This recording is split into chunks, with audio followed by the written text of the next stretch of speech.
Fala pessoal, tudo certo com vocês? Eu espero que sim. Sejam muito bem-vindos a mais um vídeo da primeira jornada de Setembro Amarelo.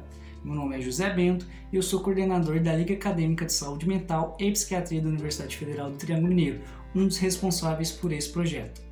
Bem, a aula de hoje é ministrada pelo professor Tomás Ferreira. Ele é graduado em Medicina pela Faculdade de Medicina de Ribeirão Preto, fez residência em Psiquiatria pelo Hospital de Clínicas de Ribeirão Preto e mestrado na Educação em Saúde pela USP. Ele é professor de Medicina na UFTM e é o coordenador da nossa liga. Tomás, seja muito bem-vindo e a aula é toda sua. Essa vai ser uma aula sobre a relação entre o suicídio e os transtornos mentais. Meu nome é Tomás, eu sou psiquiatra e atualmente eu trabalho como professor na UFTM. A respeito da dimensão do problema que é o suicídio, segundo a Organização Mundial de Saúde, 800 mil pessoas cometem suicídio anualmente, que é um número gigantesco. Isso significa que 11,4 pessoas suicidam a cada 100 mil pessoas por ano. E isso a gente está falando de suicídio concretizado, né? Sobre as tentativas de suicídio, a OMS já estima que são 20 milhões de tentativas de suicídio por ano também. Suicídio é um problema global, ele acontece em todos os países, em todas as culturas, seja em países de primeiro mundo ou de terceiro mundo, seja em sociedades mais urbanas ou mais rurais, inclusive sociedades tribais, indígenas, são locais onde também ocorre suicídio. Bom, e existem muitos fatores de risco diferentes para o suicídio.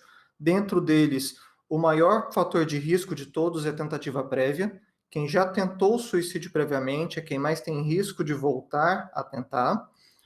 A presença de um transtorno mental, os estudos colocam que pelo menos 90% das pessoas que tentam suicídio têm algum transtorno mental naquele momento da tentativa.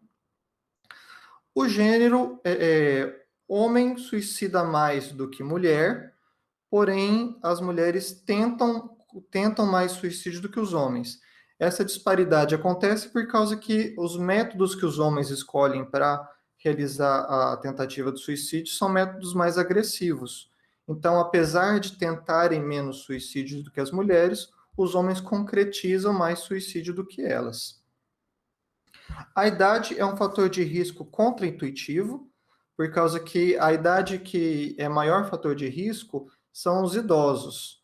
Os idosos usam métodos mais agressivos e pela própria debilidade física, uma mesma tentativa de suicídio num idoso pode ser mais letal do que uma pessoa jovem. Atualmente, essa estatística tem mudado para formar um gráfico bimodal, em que você tem um pico nos adolescentes e adultos jovens, reduz a tentativa de suicídio na meia-idade e volta a crescer na idade dos idosos.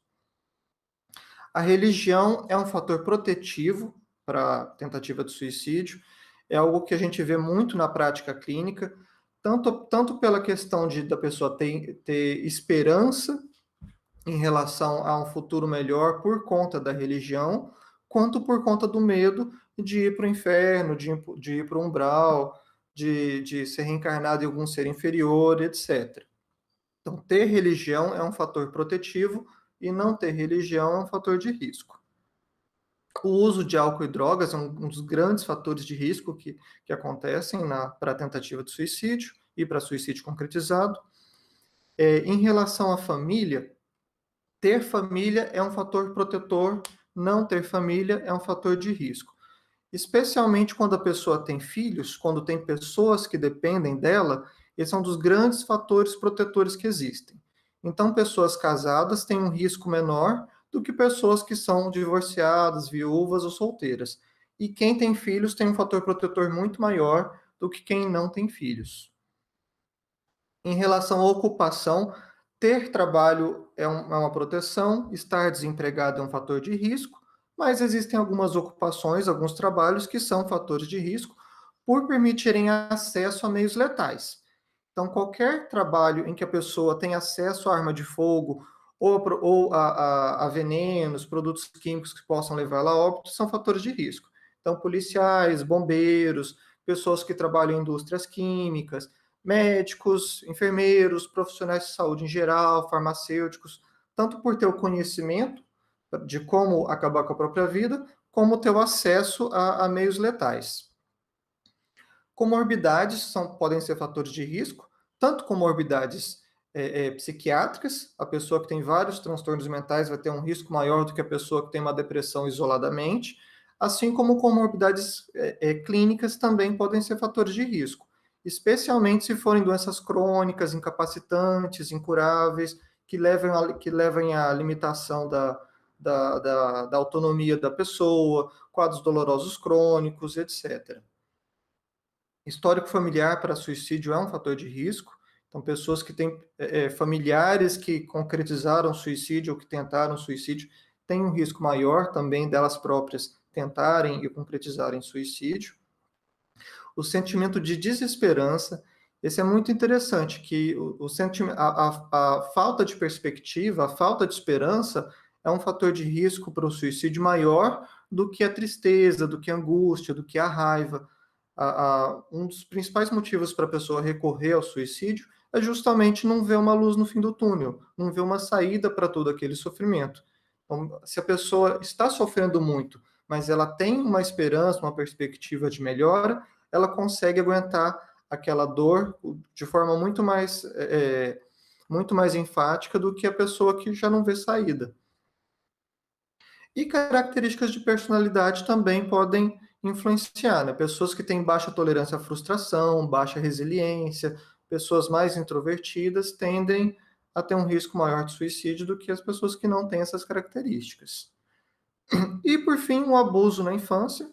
A pessoa ter sofrido abuso na infância, seja abuso físico, psicológico, sexual, negligência, isso são fatores de risco tanto para vários transtornos mentais diferentes, como também um fator de risco independente para suicídio. E dentre tudo isso que eu falei, os mais importantes de todos são a tentativa prévia de suicídio e a presença de transtorno mental. Dentre os transtornos mentais, existem alguns que são mais relacionados a suicídio do que os outros. Em primeiro lugar estão os transtornos de humor, que entram aqui a depressão e o transtorno bipolar. Depois o transtorno por uso de substâncias, pessoa que é dependente química. A esquizofrenia, que chama muito atenção a esquizofrenia, por causa que a prevalência de esquizofrenia é muito menor do que a prevalência de depressão, muito menor do que a prevalência de transtorno de personalidade, que transtorno por uso de substância, e, no entanto, ela pega uma fatia grande desse gráfico de pizza das pessoas que concretizam suicídio. Isso acontece também por causa que a pessoa com esquizofrenia, quando tenta suicídio, é muito comum escolher métodos muito, muito agressivos, muito, muito letais para realizar aquele ato. Então, eu vou trabalhar aqui ao longo dessa aula, explanando sim, o que são esses transtornos mentais que mais comumente levam ao suicídio. Começando pelo mais importante deles, que é a depressão. A depressão é muito importante a gente saber que a depressão não é sinônimo de tristeza. Tristeza é um sentimento normal que todos nós sentimos ao longo da nossa vida, que pode estar presente em vários momentos do cotidiano. Só que quando a tristeza se torna muito intensa, juntando com vários outros sintomas, muito persistente, levando a prejuízo do nosso cotidiano, aí sim que a gente começa a pensar que essa tristeza deixou de ser um sofrimento normal para se tornar uma questão patológica. Então, a depressão ela exige a presença de pelo menos 5 sintomas de uma lista de 9. Você tem a quantidade de sintomas, então, para diferenciar a depressão da tristeza. A duração da depressão, para dar o diagnóstico, é no mínimo de 2 semanas. Então, você tem o tempo para poder diferenciar da tristeza. Ela representa uma mudança no funcionamento anterior. A pessoa não é daquele jeito e está daquele jeito durante o episódio depressivo. E os sintomas causam prejuízo significativo. Esse prejuízo pode ser no trabalho, pode ser na vida amorosa da pessoa, no convívio com outras pessoas, na vida acadêmica, ou ainda que a pessoa consiga manter todos os afazeres cotidianos, ela o faz às custas de um grande sofrimento, de um grande desgaste interno, certo? Então, tudo isso para ajudar a diferenciar a tristeza normal da depressão. E os vários sintomas que podem acontecer na depressão, um dos mais importantes é justamente o humor deprimido, que ele acontece quase todos os dias, ou quase todos os dias, e durante a maior parte do dia, ou mesmo o tempo todo. Muitas pessoas falam assim que acordam triste, vão dormir triste, ficam o dia todos angustiadas, sentindo tristeza, se sentindo depressivo. E tão importante quanto o humor depressivo é um outro sintoma que chama anedonia, que é a perda de interesse por atividades prazerosas. A pessoa não só fica triste, como ela também deixa de se alegrar com as coisas que gosta. E é muito comum que a pessoa pare de fazer as atividades de lazer, ou às vezes continua fazendo, mas não vê menor interesse, não vê menor graça, fica fazendo por fazer. Esses são os dois principais, são os dois sintomas mais importantes, e para ter depressão, a pessoa tem que ter pelo menos um desses dois. Além disso, podem acontecer alterações de peso e de apetite. O mais comum é a pessoa perder apetite e comer menos e perder peso de forma não intencional. Quando a pessoa tem uma ansiedade associada à depressão, o contrário pode acontecer. A pessoa começa a comer muito, especialmente doces, carboidratos, que ajudam a aliviar momentaneamente a ansiedade, e pode ganhar peso. Alterações do sono, o mais comum é a insônia. A insônia pode ser tanto para iniciar, para pegar no sono, como pode ser uma insônia em que a pessoa acorda ao longo da noite, ou que a pessoa acorda antes do horário de levantar e não consegue mais pegar no sono.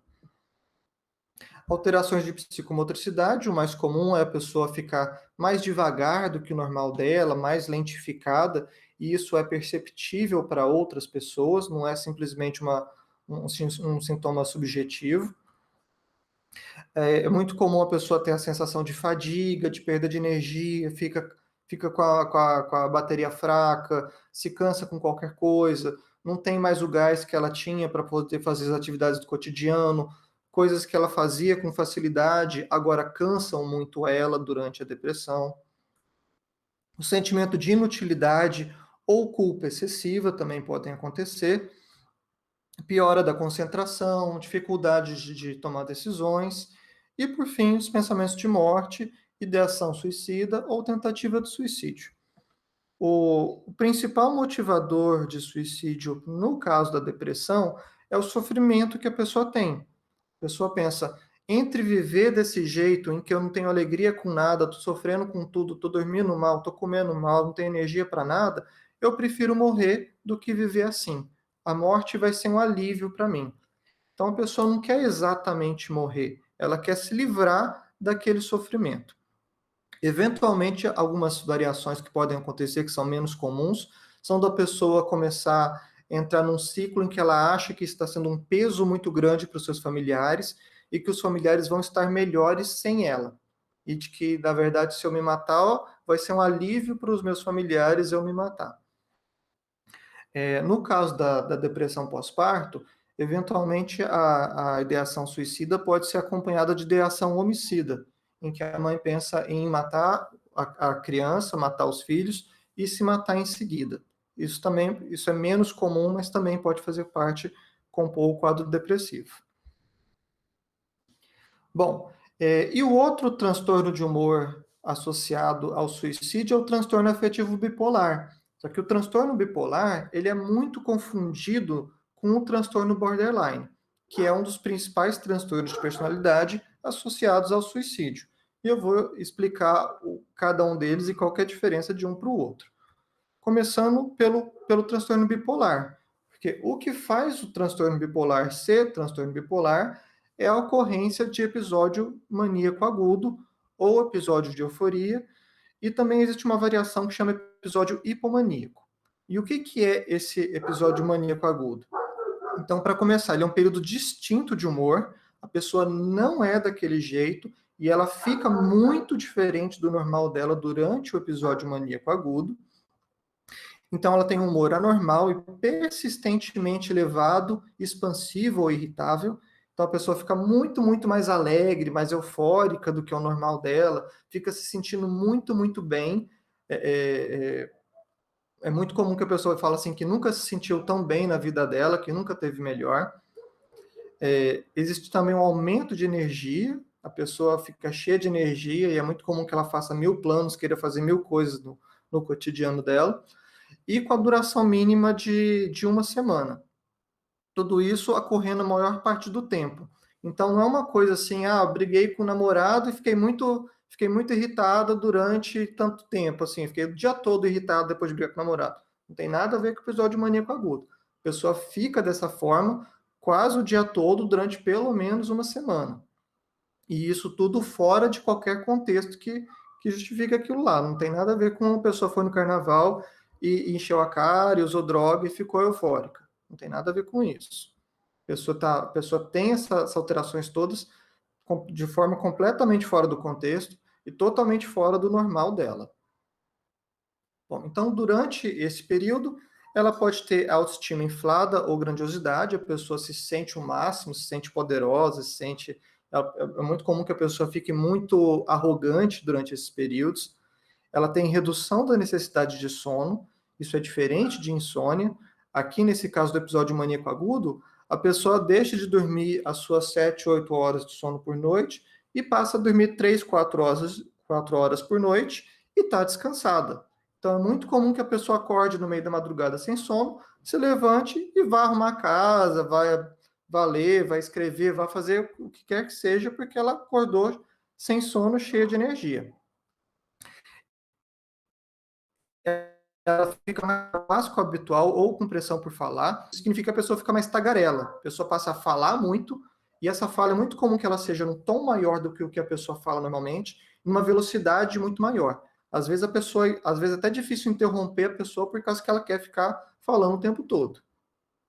Isso é um reflexo do pensamento da pessoa, porque a pessoa fica com um pensamento muito acelerado.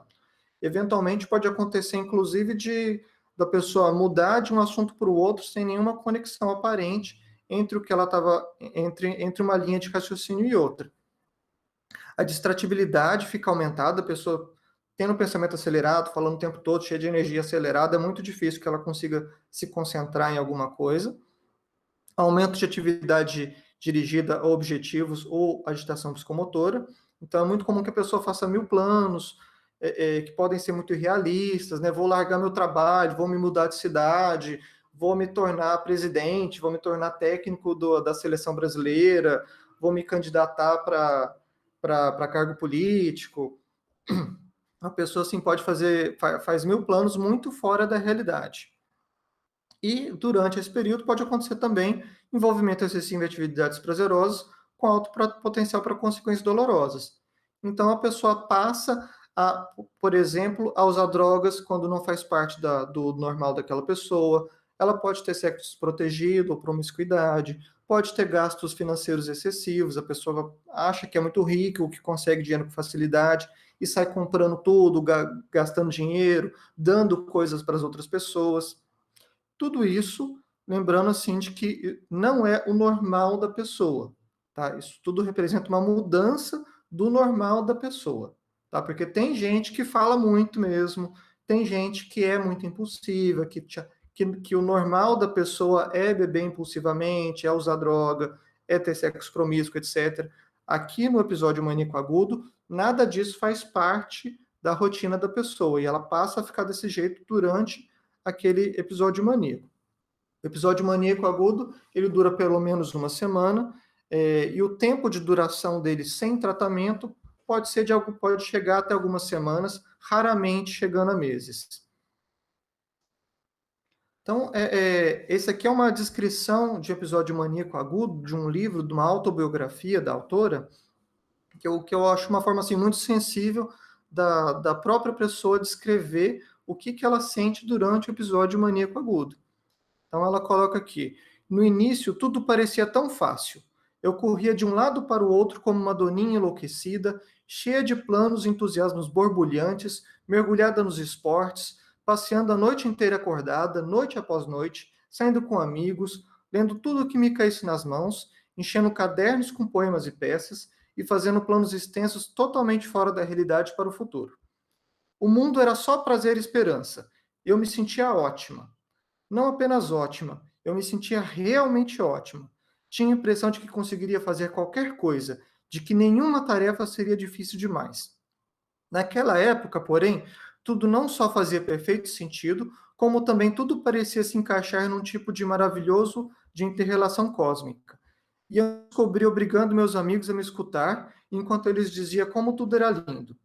Eles não ficavam exatamente em transe com meus insights dos entrelaçamentos das belezas do universo, embora ficassem consideravelmente impressionados pelo grau de exaustão provocado a quem estivesse ao alcance de minhas divagações entusiásticas. Você está falando rápido demais, Kay. Então, esse é um trecho deste livro aqui, que chama Uma Mente Inquieta. Essa Kay Redfield Jamison é muito interessante por causa que ela tem essa autobiografia em que ela descreve os episódios maníacos, hipomaníacos e os episódios depressivos dela, além da própria história de vida dela.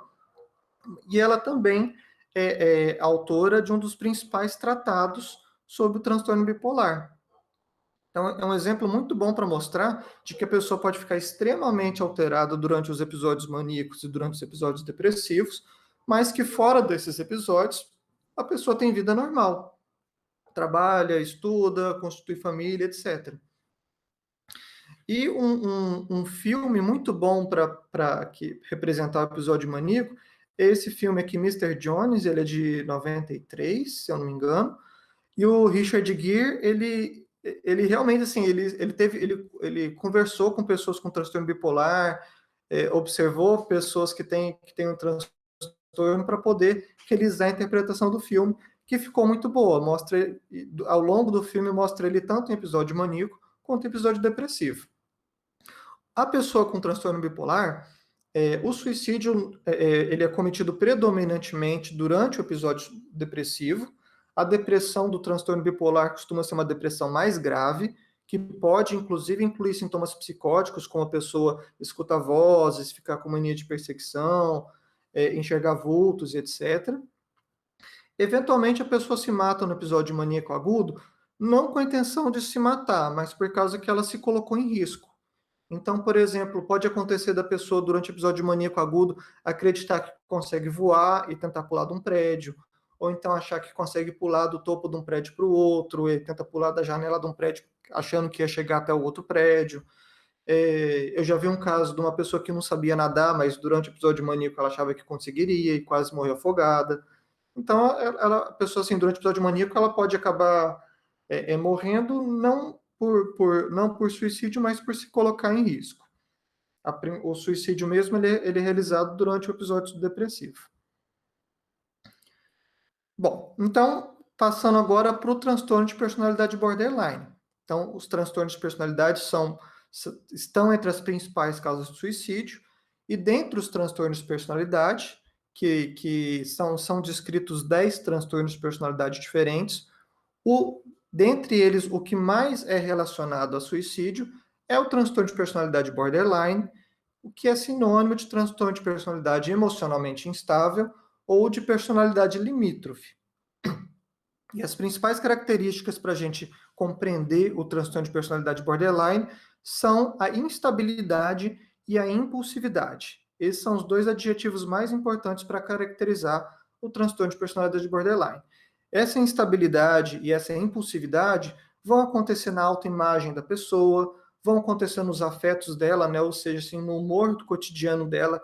A pessoa muda de humor com uma frequência e com uma velocidade muito grandes. E também acontece nos relacionamentos. Os relacionamentos podem ser cheios de altos e baixos, com muitas brigas, com uma dificuldade de convívio muito grande, especialmente para as pessoas mais próximas.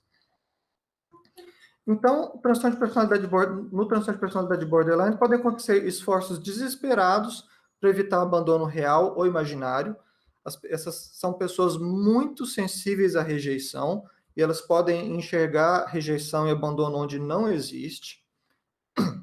É muito comum, inclusive, nos relacionamentos, que a pessoa seja muito ciumenta, muito insegura, muito possessiva, que não quer que o namorado saia sozinha, que tem que estar sempre junto, que a pessoa fica muito enciumada quando a pessoa vai sair com algum grupo de amigos sem ela.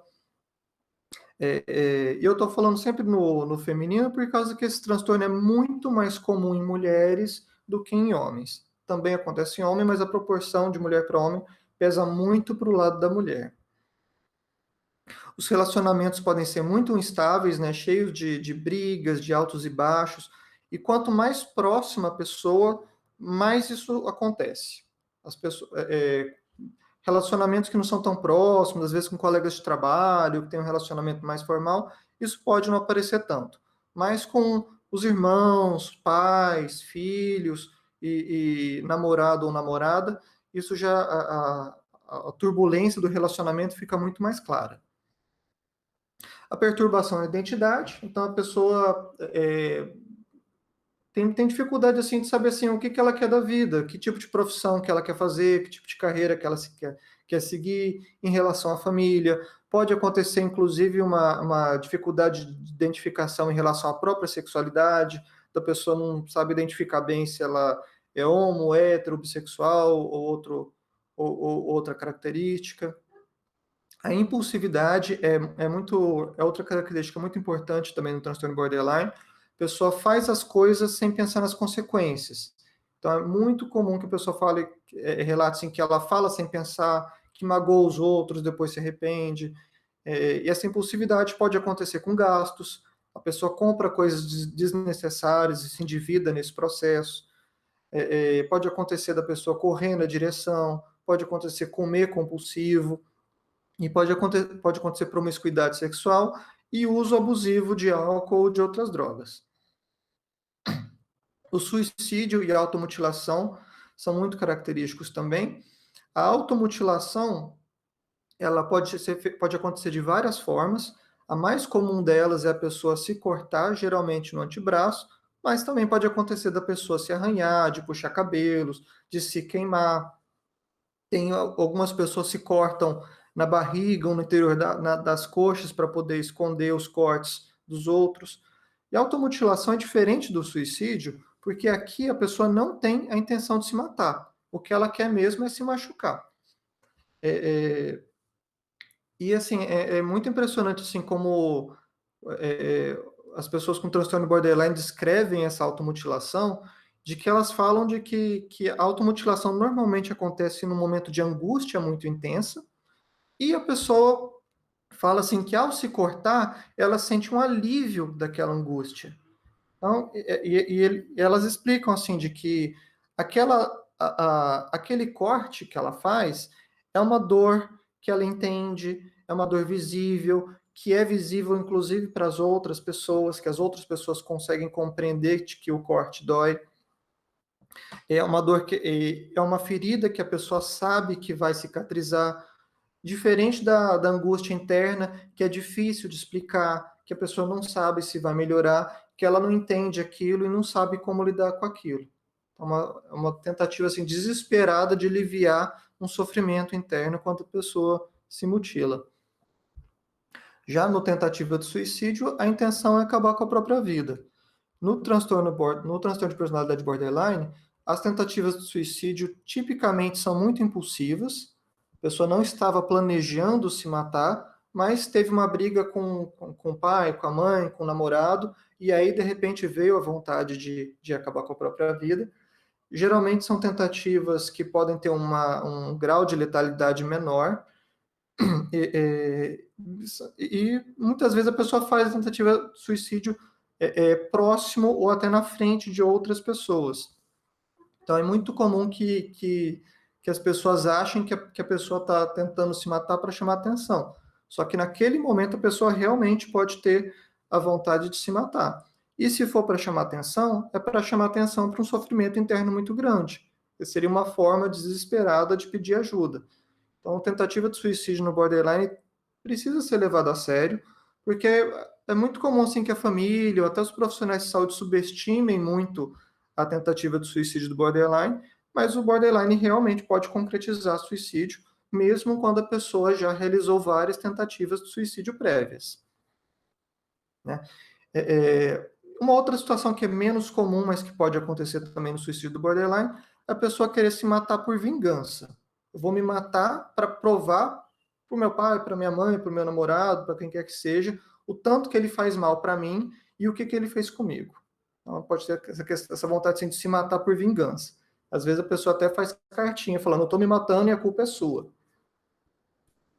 Bom, a labilidade emocional, a pessoa com transtorno borderline muda muito de humor no cotidiano. Uma hora está bem, de repente está mal, de repente está irritado, de repente está depressivo, no outro dia está bem de novo. Então, assim, o emocional da pessoa é uma montanha russa que muda de forma muito rápida e muito intensa ao longo do dia a dia. Essas mudanças, normalmente, elas são desencadeadas por pequenos estressores do dia a dia, né? Alguém falou não para ela, teve alguma frustração, alguma coisa que não gostou, a pessoa, de repente, fica muito mal. E nessas mudanças de humor podem acontecer crises de raiva. E aí tem pessoas com um transtorno que externalizam muito essa raiva, que vão gritar, vão quebrar objetos, ou eventualmente até partir para cima do outro para agressão. E tem pessoas que sentem que na crise de raiva vão se recolher, vão querer se trancar no quarto, ficar sozinhos, e nesses momentos podem realizar a automutilação. E o sentimento de vazio, de tédio, de vazio, é também algo assim, muito, muito intenso. Ele é crônico ao longo da vida da pessoa e pode, inclusive, ser confundido com um quadro de depressão ou de distimia. Eu falei várias características aqui do transtorno borderline. É importante falar que a pessoa não precisa ter todos os critérios para ter o diagnóstico. Então, existe muita pessoa com transtorno borderline que nunca tentou suicídio ou que nunca se mutilou, que nunca se cortou na vida, mas tem um transtorno. Assim como tem pessoas que podem ter algumas características do transtorno borderline, mas que não chegam a fechar o diagnóstico. Tem algumas características que eu descrevi, é muito comum, mas o diagnóstico mesmo a gente só pensa quando essas características são muito crônicas, são muito persistentes, a pessoa não consegue ser diferente nos diversos ambientes em que ela convive, e aquilo traz um sofrimento ou traz um prejuízo para a pessoa, seja no trabalho, na vida acadêmica, no relacionamento pessoal ou na vida amorosa. Então, frases que os familiares, as próprias pessoas com transtorno borderline falam com muita frequência, cada hora eu tô de um jeito, é uma pessoa muito 880, é uma pessoa pavio curto, uma pessoa de lua, pode ser, são muito taxadas como imaturas pelos familiares, né, pela dificuldade, pode acontecer dificuldade de assumir uma carreira acadêmica, de assumir um trabalho, de assumir relacionamentos sérios. É muito comum falar que a pessoa não sabe o que é da vida, que é uma pessoa ou que ama ou odeia, que não tem meio termo, podem ser taxadas de barraqueiras. É muito comum essa acusação, né, de que a pessoa tenta se matar para chamar atenção. Outras descrições que são muito feitas também, ela tem múltipla personalidade, porque uma hora está de um jeito, de repente vira outra pessoa, ou então que a pessoa é muito bipolar. Então, tudo isso que são descrições comuns que as pessoas fazem, que as próprias pessoas com transtorno fazem, e que os familiares fazem de quem tem o transtorno de personalidade borderline. Então, assim, eu espero que tenha dado para mostrar assim, que é bem diferente o transtorno borderline do bipolar, que o transtorno de personalidade borderline, a pessoa é desse jeito. Ela é instável, ela é impulsiva. Enquanto a pessoa com transtorno bipolar vai ter os episódios maníacos em que ela fica totalmente diferente do normal dela. Bom, passando a página, o último grupo de transtornos muito relacionados ao suicídio são os transtornos por uso de substâncias, principalmente aqui no nosso caso do Brasil, seria o álcool e o crack, em terceiro lugar provavelmente a cocaína. Então, o transtorno de uso por substância, ele exige um critério de tempo, né? A pessoa faz o uso da substância há mais de 12 meses, não necessariamente ela é dependente ao longo desses 12 meses, mas ela já começou o uso há mais de 12 meses. O consumo acontece em quantidade e em tempo maior do que o pretendido. Isso aqui entra na perda de controle, em que a pessoa ela não consegue, uma vez que ela começa a beber ou que ela começa a usar crack, ela não consegue mais controlar a quantidade. Se ela começar, ela vai beber por mais tempo do que ela gostaria, ou vai beber uma quantidade maior do que ela gostaria, ela perde o controle sobre o quanto e por quanto tempo está usando a droga. Falhas em controlar o uso, tanto no sentido de parar, quanto no sentido de diminuir. Tem muito dependente químico que fala que eu não gostaria de parar de usar a droga, eu queria diminuir o uso. Mas a pessoa não consegue fazer isso, ela faz uso durante a semana, ela faz uso em grandes quantidades nos finais de semana e feriados.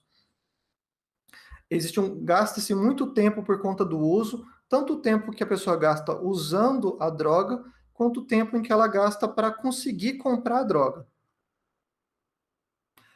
Fissura pelo uso, que é o desejo intenso de utilizar a droga.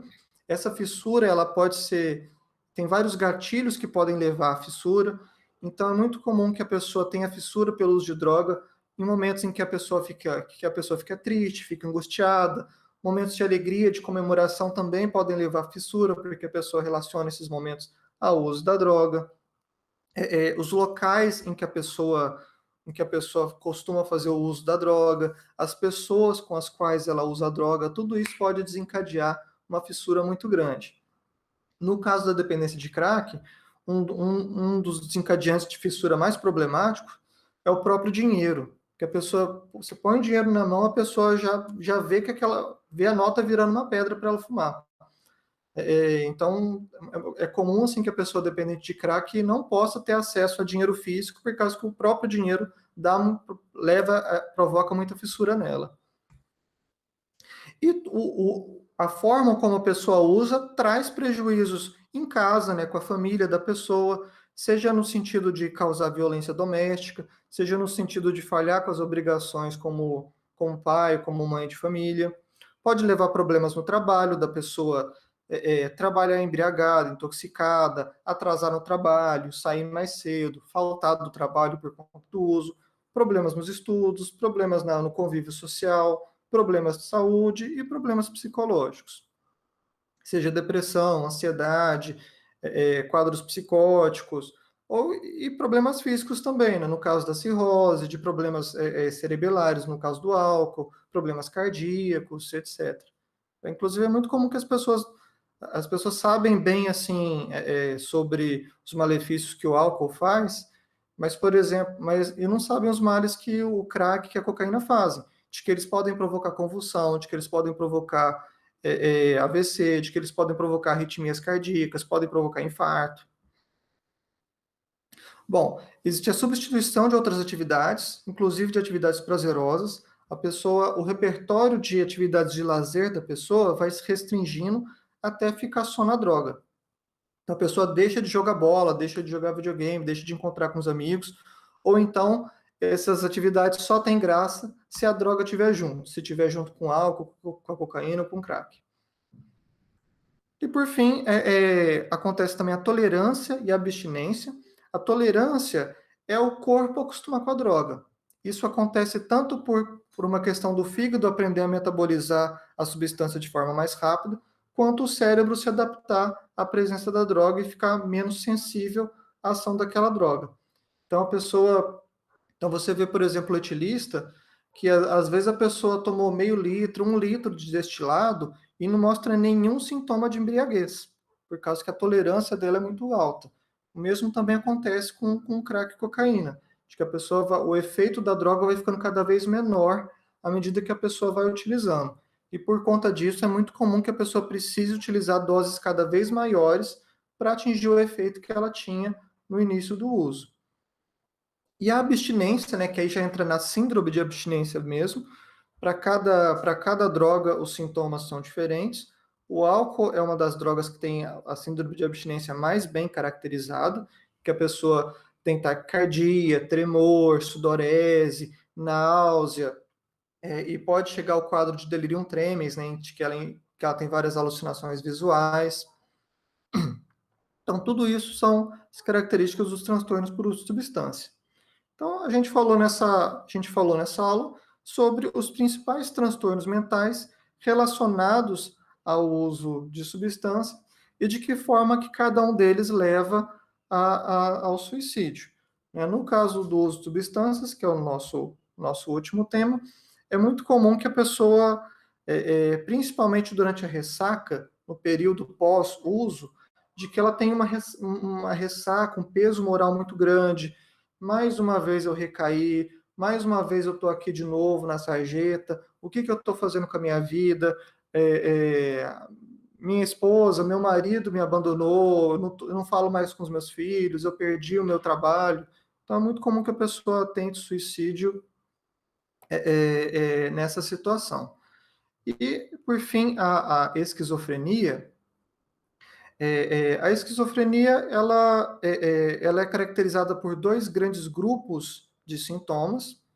Um deles são chamados sintomas positivos, que são os que mais chamam a atenção, né? Que são as alucinações, em que a pessoa enxerga coisas que não existem, ouve coisas que não existem, e é menos comum, mas também pode acontecer alucinações táteis, olfativas ou gustativas. As alucinações mais comuns são de vultos, que geralmente são vultos humaniformes, pretos, mal borrados, assim a pessoa não enxerga com clareza. E as alucinações auditivas mais comuns são da pessoa escutar vozes. E normalmente as vozes falam coisas muito ruins para a pessoa. As vozes xingam, as vozes ameaçam, e as vozes podem ordenar que a pessoa agrida a outros ou que a pessoa se mate. Esse é um dos motivos pelos quais as pessoas com esquizofrenia podem se matar. Outro sintoma importante da esquizofrenia são os delírios, né? Os delírios mais comuns são as manias de perseguição, que a pessoa acredita que outras pessoas estejam perseguindo ela, querendo matar ela ou a família dela. A pessoa também pode ter delírios em que ela acredita que gente desconhecida está falando a respeito dela, a televisão está falando a meu respeito.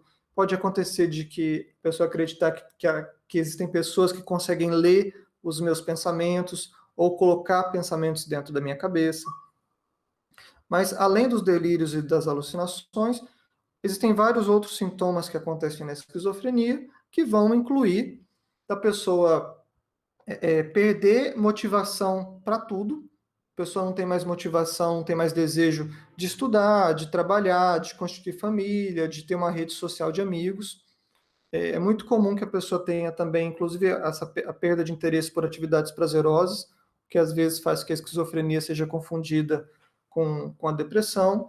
O isolamento social é muito comum e também acontecer uma perda da expressão emocional. A pessoa parece que fica meio robotizada, de que ela deixa de expressar alegria e tristeza. Não é que ela não sinta alegria e tristeza, ela sente, só que ela expressa menos. Então, a modulação da voz, a expressão facial da pessoa fica muito reduzida. Então, a pessoa com esquizofrenia, ela pode se matar por ordem das vozes.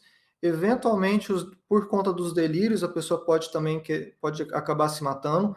Né? Tem gente querendo me matar, vivo não vão me pegar, vão me matar antes que alguém faça algo comigo, ou então vão me matar e matar minha família, então se eu me matar primeiro eu consigo salvar a minha família.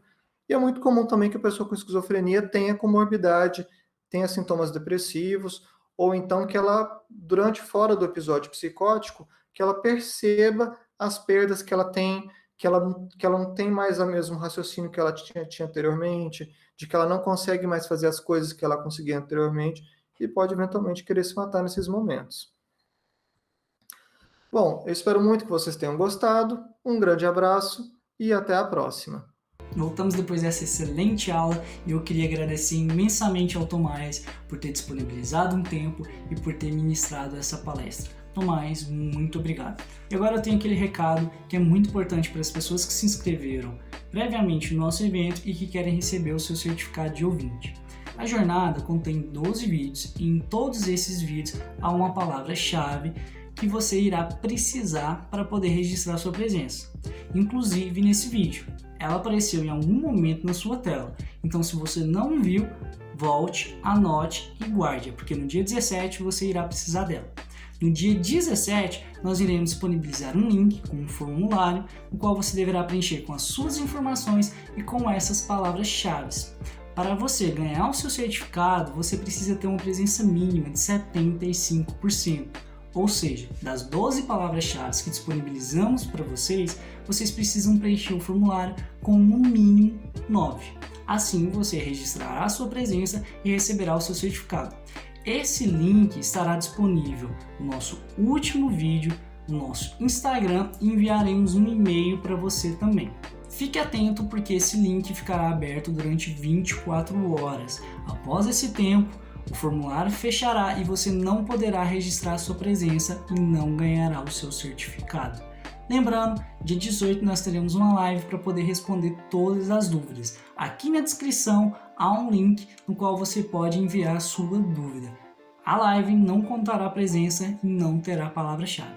No mais, eu queria agradecer a todos por ter assistido esse vídeo. Espero que vocês estejam curtindo bastante a nossa jornada e eu vejo vocês numa próxima. Até mais!